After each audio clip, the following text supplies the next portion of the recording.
Hey guys, and welcome to the Division Beta Overview. This is a new thing that I'm going to do for maybe other games too, if this goes well. So, strap in and let's take a look at what the beta had to offer. First of all, the graphics. Now, everyone's been saying that the graphics were downgraded, and that's probably true, I don't know. For the consoles anyway, but on PC the graphics look really good, especially on Ultra. If you've ever seen any gameplay of Ultra settings for PC for the beta, you will be pretty impressed, I assure you. On console, I've seen console gameplay, it looks good, but you can definitely tell there's a bit of downgrading there, obviously, because it's console. Not starting any wars, please don't start wars. Okay, let's carry on. The weather effects. The weather effects are great. So one minute you'll be walking down a street, it's all sunny, there's a bit of snow, you go into a building, and then when you come out later, it'll be a blizzard. You can't see any, you can hardly see like 10 feet in front of you, the snow's coming down like a mother trucker, and then you're in the dark zone, so people are around you, and but it's a really good game. It really is. And then there's a setting in the graphics settings for snow to be blown by wind. You can turn that on and off. I don't know why you turn it off. Maybe if you need to, but it looks really good. And snow melts. Snow melts when the sun's out. Over time, the sun doesn't just pop out and the snow disappears. That would be stupid. But yeah. The particle effects are great too. When you see explosions, when you shoot your health thing, heals people, the things look cool, the explosions look cool, and the fire actually looks really good. Yeah, I'm looking at you, Far Cry 2. Now the main game. When the game releases in March the 8th, there are going to be 10 or so missions in release. They need to be lengthy. The one mission that we had in the beta honestly didn't feel that long. You were in a stadium to save this doctor woman, and then you take her back to your post office place, and then after that you do another little short task, and then the beta message shows. Hopefully, because that mission was in the beta, it was a short mission on purpose, and the other missions on release will be longer.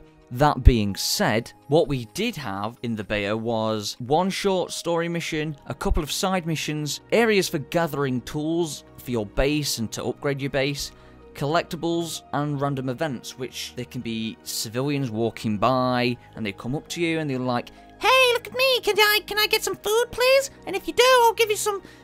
Basically, if you give them food or a can of drink, they'll give you some clothing, or maybe some ammo, or in my friend's case, a gun? A shotgun. Where the hell was he hiding that shotgun? In his arse. That's where. Another thing was, you'll walk around and then you'll see the JTF, the Joint Task Force, being held down by the cleaners or just random people. I'm not sure if they were the cleaners, but these random people will just be firing and trying to attack these guys. And if you help them, they will give you something in return. And if you sometimes, in the building that they were defending, if you go in there and gather, you can gather some stuff for your base to upgrade it, which is pretty mighty fine. Now, some downsides to the beta. In the co-op and solo space, it kind of felt empty at times, and if you were doing it solo, I'd imagine it'd feel that even more so. In the co-op and solo space, when you're walking around, you're not being followed, you know you're not being followed because no one else can join your game. There are only NPC enemies to fight and other stuff. It doesn't feel like that in the dark zone, though. If you go into the dark zone, the moment you walk in, you know either someone's following you or you're going to follow someone. There's going to be someone around a corner, and they might not be. And that's the great thing about the dark zone. You don't know what's going to come up. And believe me, I was following people, so don't be surprised if they're following you. Now, echoes in the game are these digital imprints of past events that happened during the fall of New York, or just before it. Even events that are happening a couple hours ago in the story. However, the echoes shown in previous game demos actually looked way better. The thing that kind of ruins the echo experience for me is it's tinted blue. There's a blue background behind the orange silhouettes of people, and to be honest, it makes it kind of look like dog shit. I'm sorry, it kind of does. It's not too bad. I mean, it could be better, but it really honestly doesn't look that good. And another thing that I'm actually quite disappointed about is in the 2013 E3 demo, when they were going through that police department, when they got in, they were raiding the drinks off the counter. Like, they actually grabbed it instead of picking up some invisible item off the floor that's marked by a circular thing. It just looked way more immersive. And when they were scanning the map in the police department too, it looked better. I mean, they still have that in the safe houses and stuff. You can still scan maps to update your map, but it just looked cooler in the demo. One of the most things that annoy me so much is the fact that when you collect weapons, you don't open crates like you did in that demo either. You don't look at the weapon. You don't. They even showed that you don't in a previous demo that he showed, and it's kind of disappointing. I don't know why they took that out. Maybe they needed to take it out because of some complex reason I don't understand. But it's just a shame. The Dark Zone is great. It's fun. It makes you paranoid. It gives you the sense of being watched all the time, even though you might not be being watched. And the combat against other players is really cool. You get to hide behind all these cars. You get to hide behind massive crates. There's just loads of places to hide, and the best thing is, if you haven't seen them already, you can hide from them.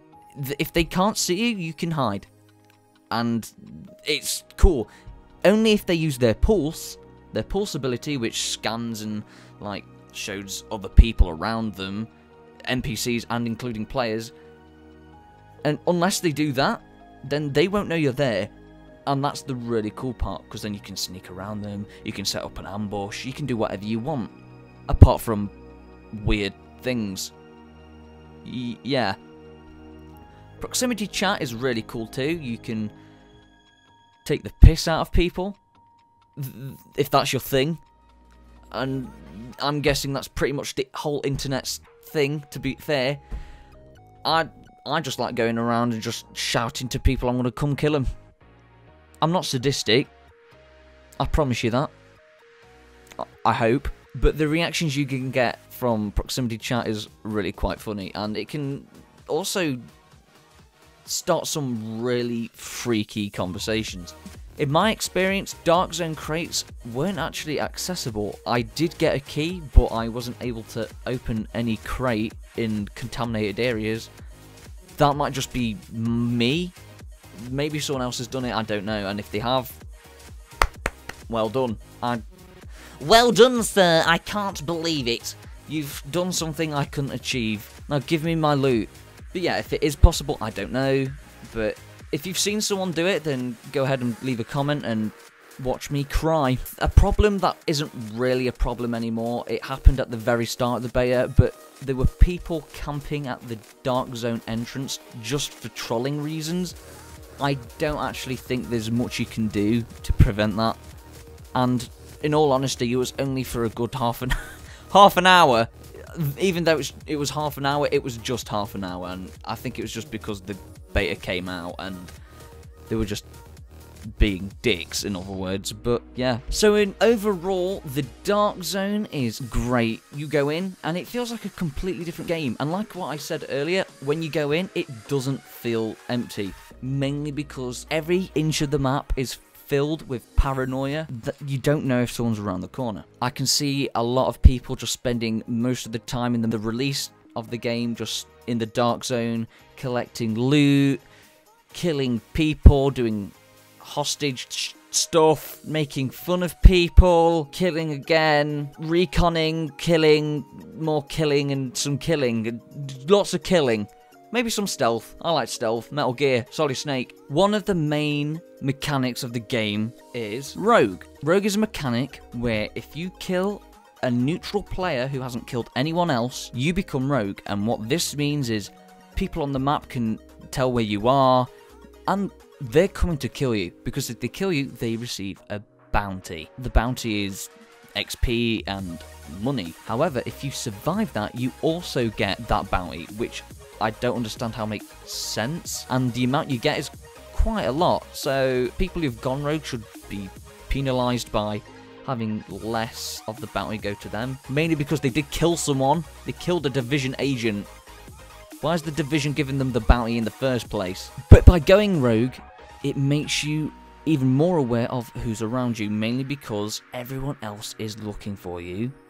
And if they come across you, they won't hesitate to kill you. Trust me, it's happened a lot of times. Something that happened to me quite a few times, if you're in a firefight with a large group of people, one group being rogue, another group being neutral, and including your group being neutral too, if you accidentally shoot a neutral player because they're being stupid and standing in front of your aim, I promise I wasn't trying to kill them, then you become rogue yourself.